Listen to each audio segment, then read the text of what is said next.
비용 처리가 된다고 돈을 막 쓰면 실제로 내가 비용 처리를 돼서 그 세금에서 절세되는 부분 이상으로 돈이 더 지출이 되기 때문에 내가 비용을 막 쓴다고 이게 100% 나한테 환급이 되는 게 아니거든요. 그래서 내 가족이니 월급도 많이 주고 싶고, 세법에는 우리 가족, 우리 특수관계인이라고 합니다. 이 특수관계인에 대해서는 항상 보수적으로 접근해야 됩니다.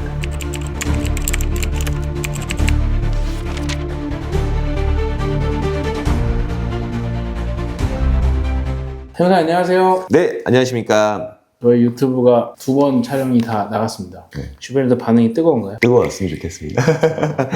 그래도 이제 주변에서 이제 시작한 거 아시고 많이 응원도 해주시고 계시고 더 성장하기 위해 열심히 하겠습니다.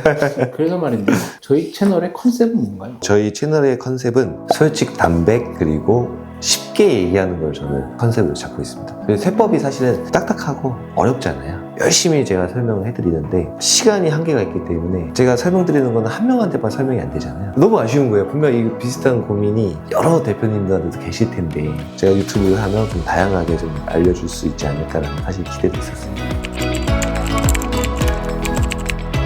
그래도 회식 자리에 또 불러주셔갖고 아유, 또 참석해 주셔서 너무 감사했고. 회식을 보면서 네네. 한번 생각을 해봤어요. 그럼 네. 오늘 주제는 뭘로 하면 좋을까?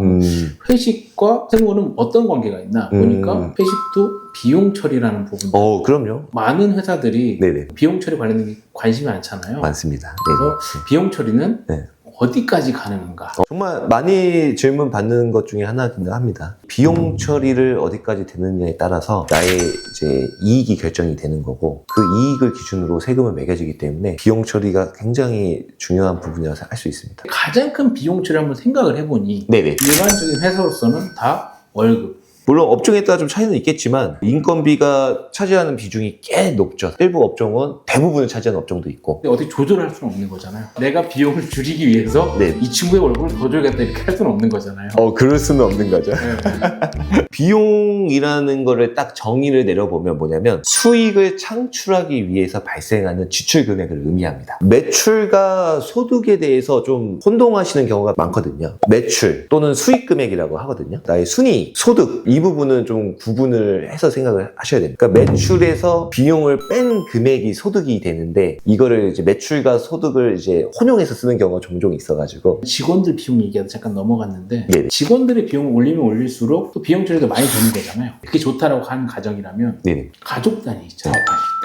그러면 비용을 좀 올려줘도 되는 거잖아요. 저희가 또 가족들에 한해서는 관대하잖아요. 그죠? 어차피 내 가족이니 월급도 많이 주고 싶고. 정말 많이들 질문하시는데 세법에는 우리 가족, 우리 특수관계인이라고 합니다. 이 특수관계인에 대해서는 항상 보수적으로 접근해야 됩니다. 특수관계인이 나의 사업장에서 일을 하고 정당하게 월급을 지급을 한다면 문제는 없겠지만 그냥 비용만을 위해서 이름만 올려놓는다거나 아니면 똑같이 일을 하는데 가족이라고 월급을 더 주거나 이럴 경우에는 문제가 발생합니다. 비용 처리할 때 사업 관련성으로 돼야 된다고 얘기를 하셨던 것 같아요. 사업 관련성 좀 정리 한번 해주신다면. 네네. 비용 처리가 되냐 안 되냐는 거 관해서 질문을 많이들 하십니다. 그래서 우선 저도 그거에 대해서 들었을 때 제가 그냥 그때그때 그냥 제 사견으로 판단하는 게 아니고 세법상 비용 인정에는 큰 대원칙이 3가지 정도가 있습니다. 첫 번째, 사업 관련성이 있냐 없냐. 그 다음에 수익 대응성이 있냐 없냐. 세 번째, 통상성이 있냐 없냐. 판단을 합니다. 3가지를 충족해야지만 비용이 인정이 되는데 언론적인 얘기라서 좀 쉽게 이해가 잘 어렵죠. 그러니까 그래서 사업 관련된 걸 알 것 같아요. 네네. 사업 관련된 거를 사서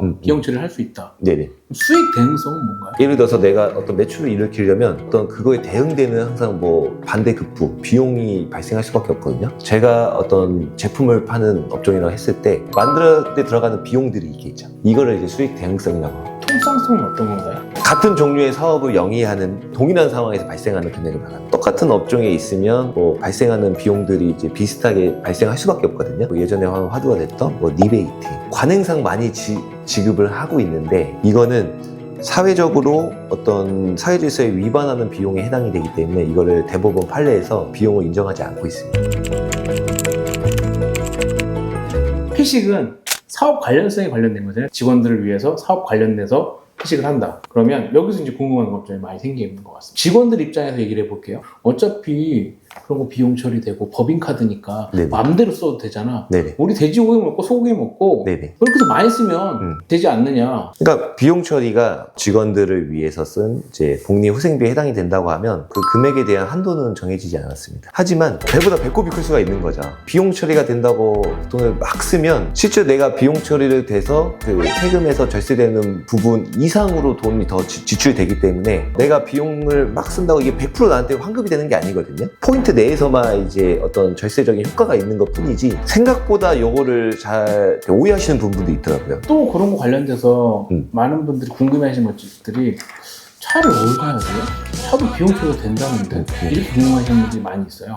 그 부분도 마찬가지입니다. 사업 관련성, 업무 관련성이 있는 차량을 사용을 한다고 하면 비용 처리가 가능합니다. 하지만 어떤 사회적인 어떤 규제 때문에 국세청에서는 이제 한도를 두고 있어요. 이렇게 생각하시면 됩니다. 어차피 발생해야 되는 지출이라면 그런 부분에서 이제 세금적으로 절세되는 부분이, 세이브되는 부분이 있으니까 좋은 거지 내가 억지로 돈을 쓸 필요는 없다는 겁니다. 그래서 어떤 분들이 뭐 간혹 물어보시는 경우 있어요. 아, 내가 세금이 너무 많이 나올 것 같은데 나 돈 막 쓰면 돼? 이렇게 물어보는데 세금 때문에 불필요한 돈을 쓴다? 그거는 사실 말이 안 되는 거죠. 차량은 1년에 얼마 정도에 대한 비용 처리가 되는 건지? 차량 같은 경우에는 어떤 차량인지가 중요합니다. 이제 승용차냐, 몇 인승 이상 차량이냐에 따라서 비용에 대한 한도도 달라지고요. 이것도 이제 업무용 운행일지를 쓰냐 안 쓰냐 이런 거에 대해 좀 달라지고 기본적으로는 800만 원까지만 비용을 인정해주고 있습니다. 차로 인해서 비용 처리 거의 못 받고 있는 상황이에요. 네. 왜냐면 차도 한 8년 탔어요. 네네. 새로 사는 게 좋을 수 있는 건가요? 굳이 안 사도 되면 사실은 지출이라는 건 최대한 아끼는 게 좋습니다.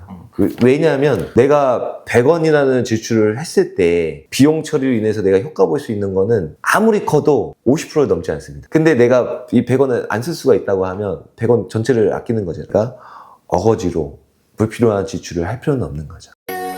예를 들면 그 물품에 애매한 게 껴있어요. 본인이 판단하는 겁니다. 감시자가 있죠. 국세청이라는 감시자가 있는 겁니다. 반대로 업무 공간에서 뭐 간혹 잠을 자는 경우도 있지 않습니까? 한때 그 논란이 됐던 게 좋은 아파트, 뭐 시그니에 그것도 이제 비용 처리가 안 될 가능성이 훨씬 높습니다. 코인 할 것 같아요. 코인으로 할 것 같아요. 코인도 결국에는 현금으로 짝을 아주 하지 않겠습니까? 네, 그래서 알겠습니다. 오늘 감사합니다. 네, 감사합니다.